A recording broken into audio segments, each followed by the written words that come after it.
오늘은 김상훈 저자의 왓칭2의 시야를 넓힐수록 마법처럼 이루어진다의 책과 마인드 원론과 사례 연구를 토대로 이야기를 펼쳐보도록 하겠습니다. 사춘기가 되면 아이들은 자신의 세계를 만들어가기 시작합니다. 부모의 눈에는 이해할 수 없는 행동들이 많아 보일 수도 있습니다. 방 안에는 가수들의 사진이 빼곡하고 어른스러운 옷차림을 하고 이른바 노는 아이들과 몰려다니며 머리 모양도 화장도 말투도 점점 그들과 닮아가는 딸. 아들은 또 어떤가요?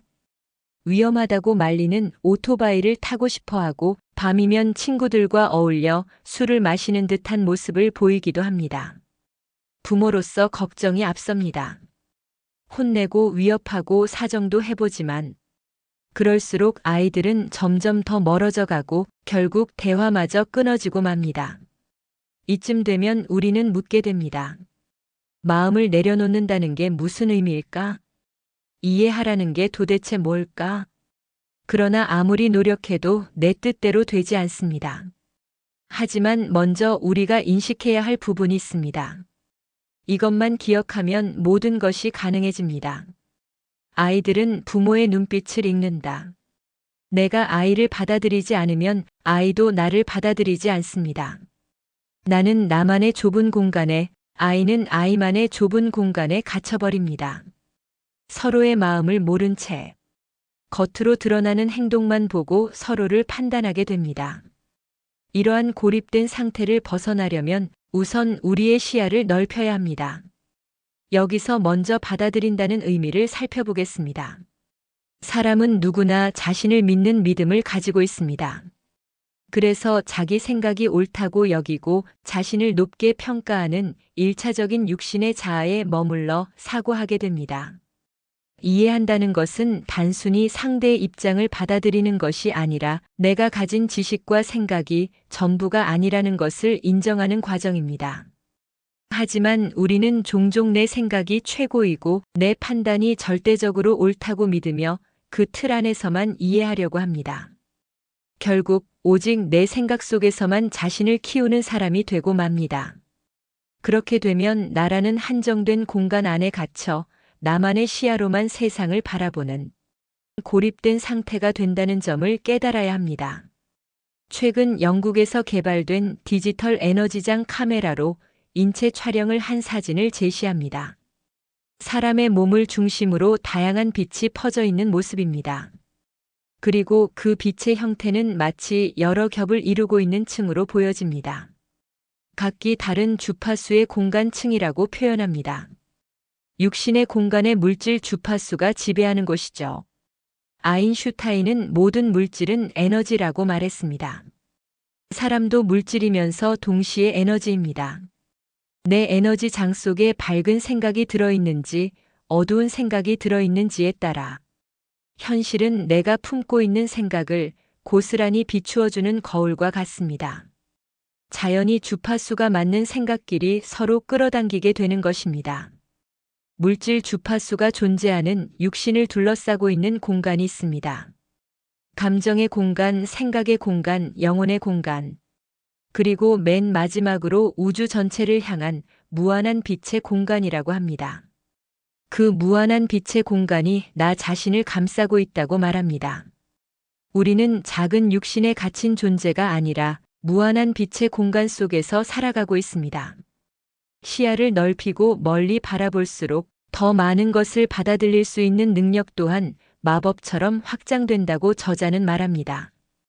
여기서 잠시 나라는 사람을 중심으로 우주로 향해 시야를 멀리 보는 연상을 해봅시다. 저자는 말합니다. 누군가를 닮고 싶다면 그 존재를 나의 공간에 완전히 받아들이면 된다. 부처님, 예수님, 과학자, 기적의 치유사들이 지닌 무한한 공간 또한 우리가 받아들이는 만큼 나의 무한한 능력을 펼칠 수 있는 진정한 마음의 공간이라고 합니다. 그 마음의 공간 안에는 창의력, 지능, 지혜, 에너지, 생명력, 운, 초능력까지도 담겨 있다는 것이죠. 그렇다면 물리적인 방법으로 공간을 넓힌다면 어떤 변화가 일어날까요? 이 책에서는 다양한 실험과 예시를 통해 공간을 확장하는 것이 우리의 인식과 삶에 어떤 영향을 미치는지 보여줍니다. 예를 들어 한 연구에서는 어린이들에게 창의력 시험을 치르게 했습니다.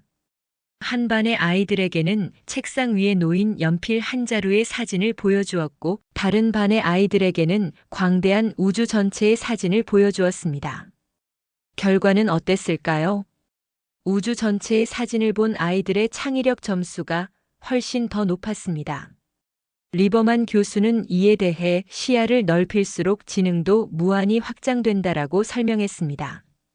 즉, 우리가 바라보는 공간이 넓어질수록 우리의 사고와 가능성도 함께 확장된다는 것입니다. 이와 비슷한 사례로 이상한 나라의 앨리스 등으로 유명한 팀 버튼 감독도 어린 시절 침실에 틀어박혀 상상의 나래를 펼치며 포스터를 그려내곤 했다고 합니다. 그렇게 그는 머릿속에서 끝없이 시야를 확장하면서 자신만의 세계를 만들어갔고, 결국 창의적인 영화 감독으로서 성공을 거두게 되었습니다. 어린이들이 한정된 TV 화면이나 디지털 기기만을 보고 있으면 창의성을 키울 수 있는 시간도 자연스럽게 줄어든다는 것은 우리가 이미 알고 있는 사실입니다. 반면 넓은 공간에서 시야를 확장하면 창의성 또한 자연스럽게 높아집니다. 즉, 답답한 공간에서는 마음의 공간 또한 크게 확장되기 어렵다는 것입니다. 모든 골치 아픈 문제도 몇 발짝 뒤로 물러서서 바라보면 시야가 넓어지고, 시야가 넓어진 만큼 문제의 해결책도 자연스럽게 보이게 됩니다. 이는 마음의 공간이 커지기 때문입니다. 만약 우리가 육체에 갇혀 있는 존재라면 아무리 마음의 공간을 넓히려 해도 창의력이 함께 확장되는 현상은 일어나지 않아야 합니다.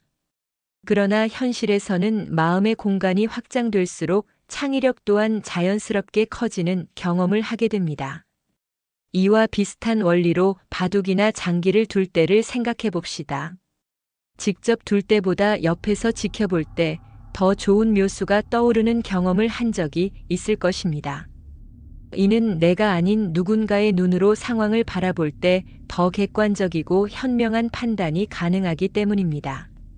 반대로 오직 나만의 시각으로 문제를 바라보면 그것은 지극히 주관적이 되어 내 공간 안에 갇혀버리는 것과 같습니다.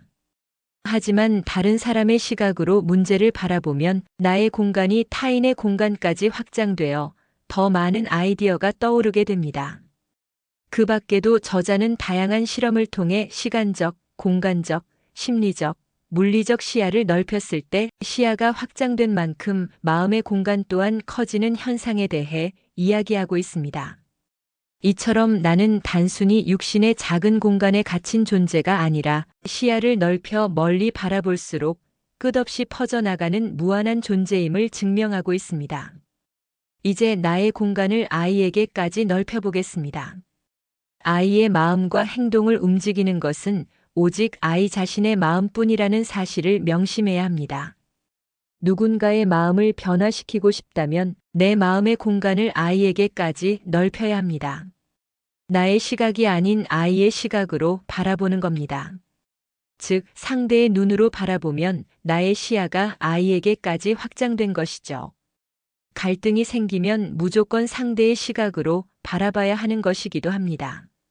나의 공간을 아이에게까지 넓힘으로써 아이의 속마음을 이해하게 되고 그대로 받아들일 수 있게 됩니다.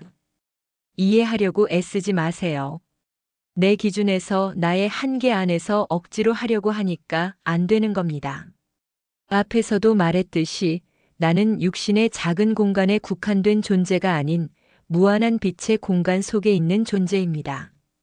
넓게 바라보기만 한다면 그 안에 있는 모든 능력을 우리가 마법처럼 쓸 수 있다고 말하고 있습니다. 성경에서도 우리 모두를 작은 예수로 본다고 했습니다. 아이의 사소한 말다툼, 짜증, 부모를 무시하는 것처럼 보이는 행동들. 나에게서 분리된 시각으로 공간을 넓혀보세요. 그러면 아이가 왜 그런 행동을 했는지, 어떤 감정을 품고 있는지 그 마음의 깊이가 보이기 시작할 것입니다. 많은 청소년 학자들이 흔히들 얘기하는 방법론을 제시합니다. 아이가 좋아하는 가수나 게임에 함께 관심을 갖고 아이가 좋아하는 음식을 같이 먹으며 대화를 나누다 보면 어느 날 아이는 말할 것입니다. 기다려줘서 고맙고 감사하다고 말입니다.